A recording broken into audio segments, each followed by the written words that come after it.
LoreWarrior Online. OTL-4D Ostsol. Overview. The Ostsol was commissioned as a heavy mech for extended independent operations. The design criteria called for a maximum speed of at least 80 km per hour, medium armor, and an energy-based weapon system. Kong Interstellar submitted the winning proposal to build the Ostsolin't industry design in 2693, and the first models were finished by the end of the next year. The Ostsol was intended for use where supply lines are fragile. Because it has no need for ammunition, it can carry on a guerrilla war far behind enemy lines and perform grab and run raids to gather valuable supplies. Capabilities. As with all mechs mounting medium and heavy lasers, the Ostsol prefers to fight at close range. Besides its paired Tronal heavy and medium lasers, which provide respectable firepower forward, two rear-mounted medium lasers allow the OTL to engage opponents behind it. This is particularly useful when attacking tight formations. Although it lacks enough firepower in any one direction to engage many heavy mechs, the Ostsol provides excellent close-range fire support against a number of opponents. The Ostsol's talent for close-range fighting makes it complement heavier mechs with primarily long-range weaponry.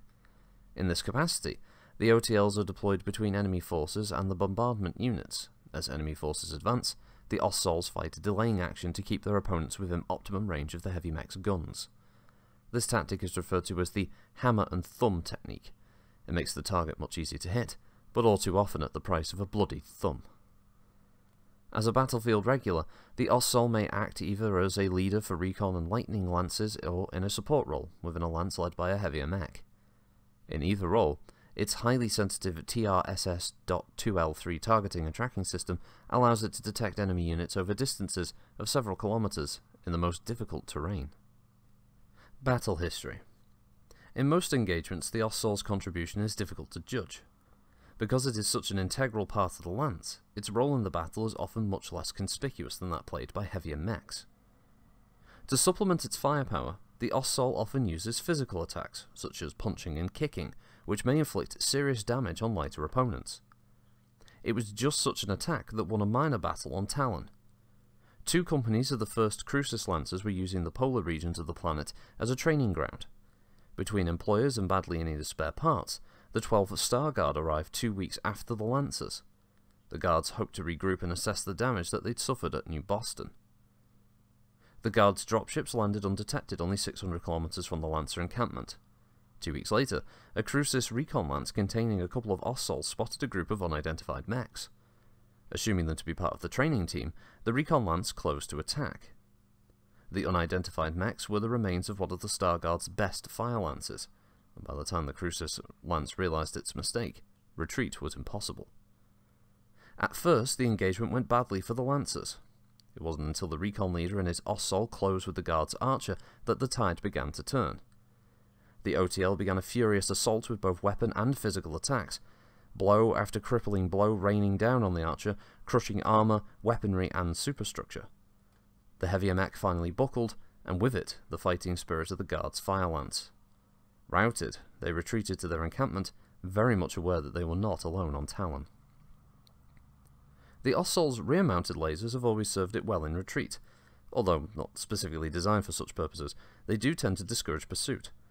During a successful operation on Severin during the spring of 3011, forces of Hendrik III began engaging the retreated forces of a superior group of mechs. The rear-fighting medium lasers on Hendrik's archers and Ostsols were effectively used to destroy a number of light mechs that had taken pursuit. The operation became a textbook example of retreat, with self-provided, covering fire. Variants. The only common variant of the standard OTL-4D replaces the lasers with two Dominion 5 PPCs.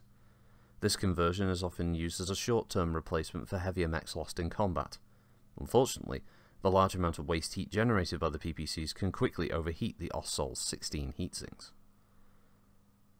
Notable mechs and mech warriors. Sergeant Lin Wu. Lin is one of two sisters in the 7th Sword of Light Regiment. Known as a sharpshooter, she takes great pride in her gunnery ability.